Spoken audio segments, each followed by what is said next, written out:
Yo les amis, j'espère que vous allez bien. On se retrouve pour l'actualité sportive du côté du Real Madrid et du FC Barcelone. Les amis, ce week-end, Lamine Yamal et Endrick avec leur équipe nationale étaient en feu. Ils étaient inarrêtables les amis. Et du côté du FC Barcelone, là le club est en danger parce qu'il risque de perdre 6 grosses stars du club les amis. Et oui, et pas par n'importe qui. L'Arabie Saoudite bien évidemment. Voilà, c'est les boss du football. Voilà, ils veulent récupérer 6 stars du FC Barcelone. Quel manque de respect. Et du côté de l'Allemagne les amis, notre cher Rudiger est encore sous Koutoukou depuis la bière qu'il a bu le jour de la finale. Je ne sais pas c'était quel genre de bière, mais en tout cas, il n'est pas encore redescendu. Voilà. Parce que là, aujourd'hui, j'ai appris qu'il a failli se battre avec Füllkrug, l'attaquant de Dortmund. Et pourtant, les deux, ils jouent dans la même équipe nationale. Voilà.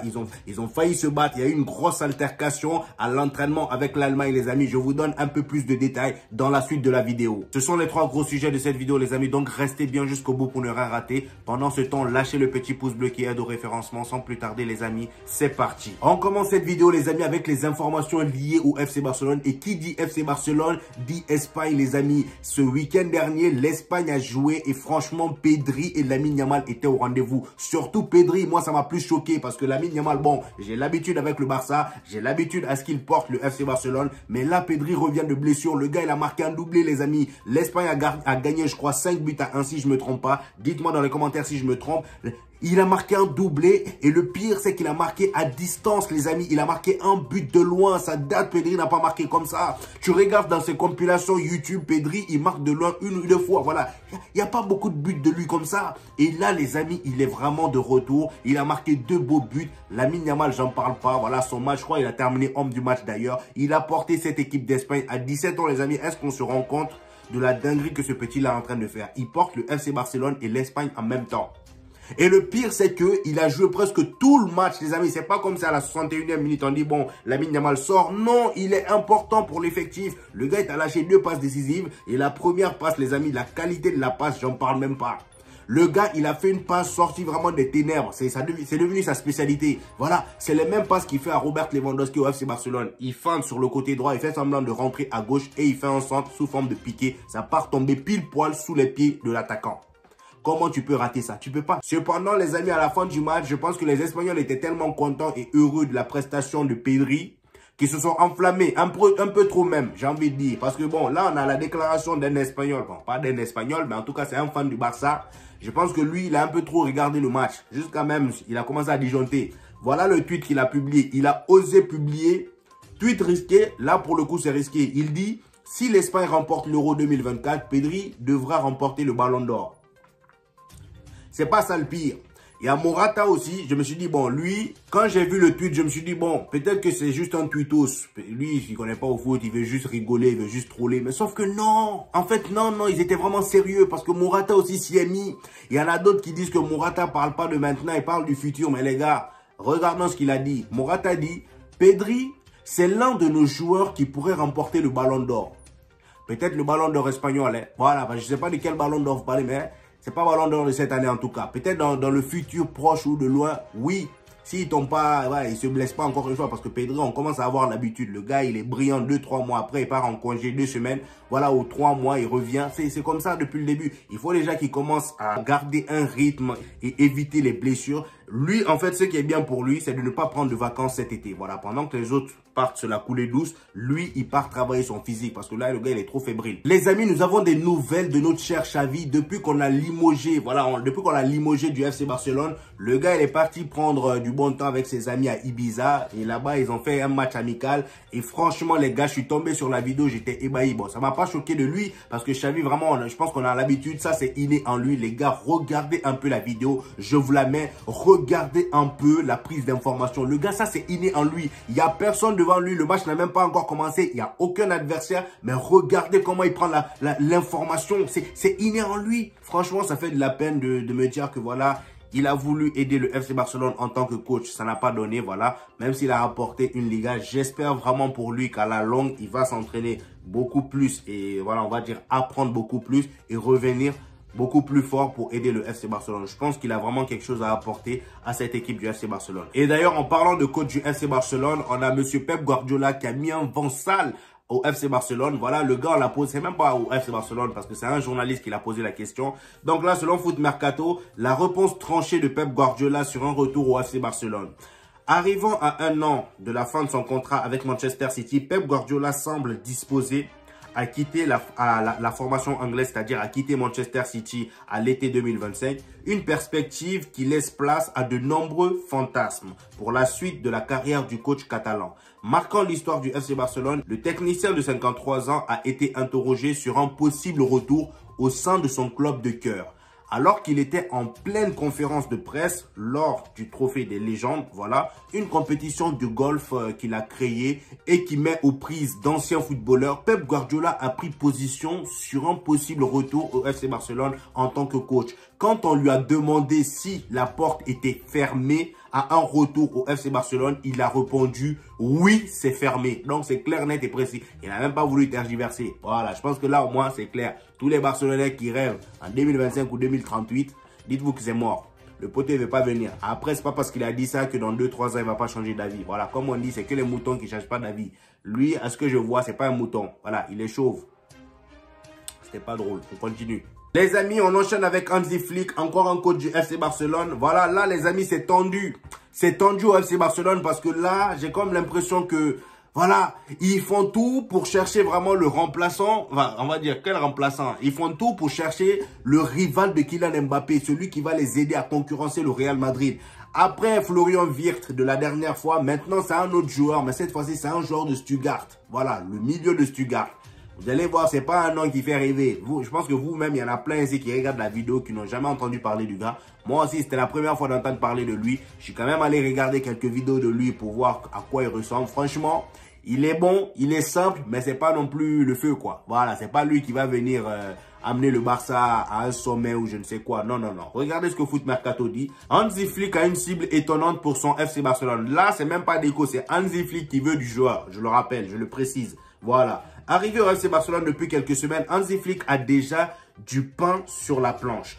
Devant contribuer à la réussite du mercato avec le bord catalan, voilà, le technicien allemand a glissé le nom d'un de ses anciens joueurs au Bayern Munich à ses dirigeants. Hansi Flick veut ramener Angelo Stiller. Voilà, c'est Angelo Stiller. Pour ceux qui ne le connaissent pas, allez-y taper sur YouTube Angelo Stiller. Vous allez voir, voilà, le futur Lionel Messi. Alors, on continue. En effet, l'ancien sélectionneur de l'Allemagne s'active déjà à renforcer son Barça de concert avec Juan Laporta et Deco. Conscient de la situation précaire des finances du FC Barcelone, le coach de 59 ans a de la suite dans les idées.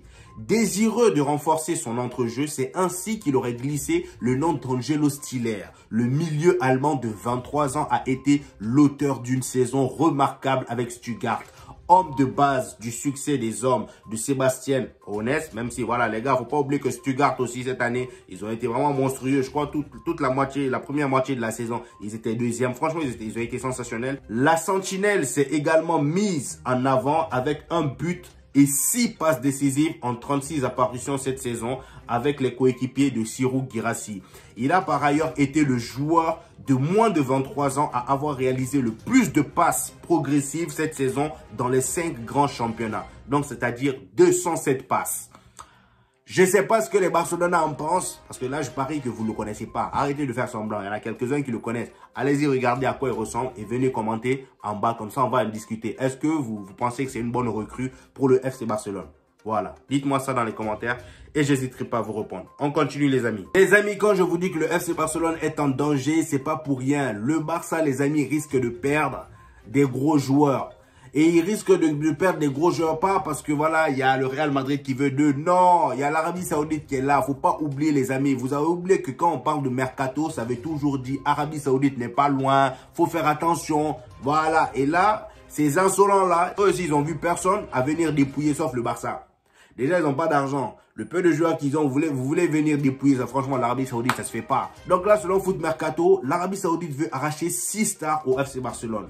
Les clubs de Saudi Pro League risquent de venir faire leurs courses au FC Barcelone cet été. Ah, Foot Mercato, vous aussi, commencez à venir faire leurs courses. Même vous aussi, vous manquez de respect au Barça. Franchement, ça se fait pas. J'ai pitié des voisins. Je peux pas rester là et voir mes voisins souffrir. Non, je peux pas.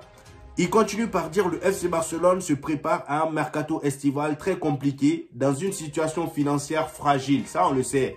Ça, on le sait. Je pense qu'on va passer cette partie parce qu'on est tous au courant de la haisse qui est là-bas. On continue par le plus important. Les joueurs ne sont pas trop chauds pour l'instant. Donc là, apparemment, les joueurs visés par l'Arabie Saoudite ne veulent pas tous partir. Il y en a quelques-uns qui sont intéressés en ce qui concerne le financier, tout ce qui parle par rapport à l'argent, ils sont intéressés, mais sportivement pas trop. Donc comme le dit Mundo Deportivo, comme l'explique Mundo Deportivo, pardon, il y a 6 joueurs de l'effectif qui pourraient prendre la direction du pays d'Arabe cet été. D'abord, Jules Koundé, suivi par Al-Ittihad. Jules Koundé en Arabie Saoudite, non. Lui, son flou là va faire fuir les gens. S'il ne fait pas attention, si on l'attrape là-bas, je ne sais pas comment il va se débrouiller, mais son flow qu'il a là, faut pas qu'il amène ça en Arabie Saoudite, s'il te plaît. Voilà. Le club catalan compte sur le français, c'est-à-dire sur Jules Koundé, mais une grosse offre pourrait changer la donne. Vient ensuite Rafinha, même Claude Moutemba. En fait, ils veulent prendre tout le monde, c'est pas possible. Hein? Ensuite, Rafinha, qui selon le média pourrait être objet d'une offre de 100 millions d'euros. Le Barça donnerait son feu vert sans hésiter. Mais le joueur n'est visiblement pas très chaud pour quitter la Catalogne. Donc là, en fait, je pense que Rafinha, ça va être compliqué, hein, les gars. Si Rafinha a cette envie de quitter le Barça, c'est fini, hein, parce que le Barça, eux, ils vont pas hésiter à accepter 100 millions d'euros. Je pense que eux, ils vont même pas hésiter. D'ailleurs, on te dit, c'est la galère. Tu me proposes 100 millions d'euros, même si c'est Claude Moutemba. En plus, pas Claude Moutemba, il est pas tout le temps régulier. Voilà, même si la saison dernière, il a été vraiment important pour l'équipe. Mais là, je pense que le Barça, ils vont pas refuser, hein, si Claude Moutemba dit oui. Heureusement que le gars, il veut rester au Barça.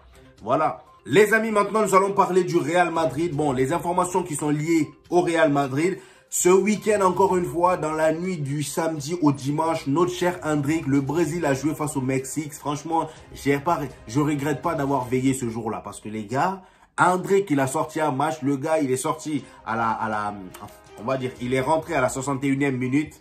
Et il a fait gagner son équipe à la fin. À la 96e minute, il a marqué le but de la victoire sur un beau coup de tête. Passe décisive venant de qui? Vinicius, bien trouvé. Hein? Est-ce que vous sentez un peu la connexion de la saison prochaine? Ça va barder la saison prochaine, les amis. Le gars, il a mis un beau coup de tête. Et d'ailleurs, franchement, ça m'a même étonné la détente qu'il a eu sur cette passe décisive. Parce que le gars, il n'est pas très grand. Et bien évidemment, qui dit but d'Endrick dit célébration remarquable. Voilà, le gars, quand il marque un but, même si c'est un match amical, il célèbre comme si c'était une finale de Ligue des Champions. Déjà, il a fait la célébration de Lionel Messi en montrant son numéro 9 parce que c'est le nouveau numéro 9 du Brésil. Voilà, franchement, la célébration, elle est légendaire. C'est pas pour rien qu'on dit que tout ce que ce petit-là fait est iconique. D'ailleurs, il est rentré à la 61e minute. Il a terminé homme du match à la fin. Voilà, grâce à son but qui a donné la victoire au Brésil. Et bien évidemment, vous avez vu aussi la célébration qu'il a fait avec Vinicius. Ils se sont salués. Voilà, la célébration de base. Vous allez voir la saison prochaine, ça sera plus la célébration de Jude Bellingham qui sera trending. Voilà, ça sera la célébration de Endrick. Arda Güler, il a déjà ramené pour lui.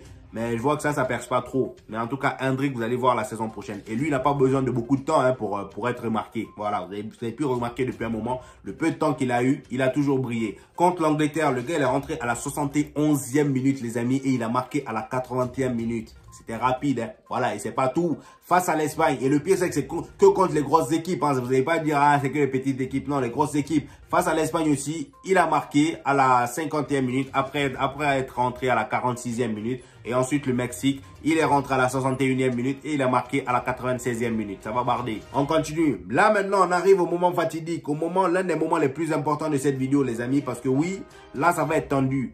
Notre cher Rudiger, je ne sais pas ce qu'il a bu, c'est quelle marque de bière il a pris le jour de la finale pour rendre des coudes avec Füllkrug. Mais je pense que la bière là n'est pas encore redescendue parce qu'aujourd'hui, il a failli encore goumer Füllkrug. Il a oublié que la finale est terminée. J'espère que, je ne sais pas si vous qui me regardez, si quelqu'un a l'adresse de Rudiger, mais allez-y l'informer que la finale est finie. Voilà, comme ça, il met en tête que Füllkrug, c'est maintenant son coéquipier, c'est pas son adversaire. Apparemment là, à l'entraînement, il a failli le goumer. Voici ce que nous dit Bill. Antonio Rudiger et Niklas Füllkrug ont failli en venir au Mans aujourd'hui à l'entraînement. En cause, un tacle appuyé du défenseur du Real Madrid sur Füllkrug. Je vous ai dit quoi? Il a pas encore mis en... Pour lui, il est encore en finale. Dites-lui que c'est fini. Voilà. Il continue par dire, fou de rage, Füllkrug a alors insulté Rudiger, s'est relevé et s'est dirigé vers Rudiger. Ah bon? Füllkrug a osé faire ça? Les deux hommes se sont poussés et ont failli en venir au Mans avant qu'ils ne soient séparés. Donc, Füllkrug a... Waouh! Non, Füllkrug est courageux, hein, c'est bien. Vous voyez comment j'ai vu cette information, les gars, moi j'étais surpris. En fait, je me suis demandé comment ça se fait que Füllkrug a eu ce courage d'aller affronter Rudiger. Voilà, dans un affrontement, dans une bagarre. Franchement, c'est après je suis tombé sur cette photo, j'ai dit, ah, ok, j'ai compris. Parce que lui, il a encore en tête que le Rudiger qu'il avait en face de lui aujourd'hui, c'était le même Rudiger que sur cette photo. Le Rudiger mignon qui souriait, voilà. Non, Füllkrug, c'est plus le même.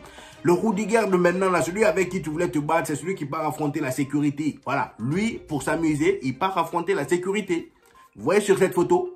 Voilà. Il n'a pas froid aux yeux. Donc là, Füllkrug, s'il te plaît, si tu veux continuer ta carrière, la prochaine fois, parce que là, l'euro arrive. Si tu veux continuer à jouer ton euro, et bien jouer en tout cas jusqu'au bout, faut éviter de t'embrouiller avec lui. Parce que là, dans sa tête, tu es encore son adversaire. Donc, fais gaffe à toi. Et du côté de Federico Valverde, le gars s'est tatoué sur les pieds, comme vous pouvez le voir. Il s'est tatoué les 2 finales de Ligue des Champions qu'il a remportées avec le Real Madrid. Et franchement, je trouve qu'il a fait une petite erreur parce qu'il a écrit ça un peu trop bas. Hein? Il n'a pas prévu les prochaines années. Franchement, là, l'espace est petit.